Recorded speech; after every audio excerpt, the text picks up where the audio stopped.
ونفاجأ أحبتي بضغطة بلوتوث توقعنا فيها صورة مغرية، صورة مثيرة للجنس، صورة مثيرة للغرائز، ونفاجأ بصورة رجل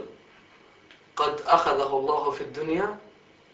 وإذ به قد لفحته النار،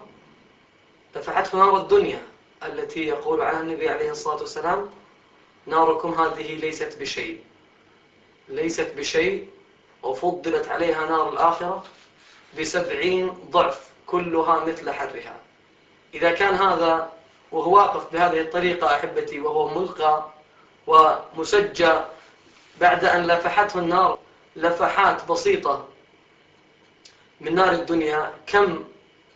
وسؤالي لكم، كم واحد منا وواحدة منكم كم واحد جلس بنفس الوضعية هذه وهو يزني ويضحك وناسي أن الملائكة تسجل عن يمين وعن يسار، ونسي أن العظيم الجبار مطلع على الخفايا والأسرار؟ فإذا كان هذا فعل النار لجسد في ثواني، فأعمالنا وساعاتنا على الجوال في معصية الله، وساعاتنا على إرسال البلوتوث اللي يرسلها واحد لواحد والثاني ل10 والثالث ل1000 وكلهم أحصاهم الله من أول واحد أرسلها. فإن استطعت أن لا ترسل إلا خير فإني لك من الناصحين ومحب لك، يذكرك بين هالغثاء اللي كلهم يسعون في سبيل إبليس، يطلع لك واحد مع رسالة بلوتوث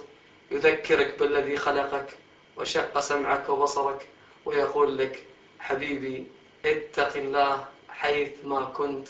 تبشر وتفوز أبد الآبدين، إن للمتقين مفازا. ومحبك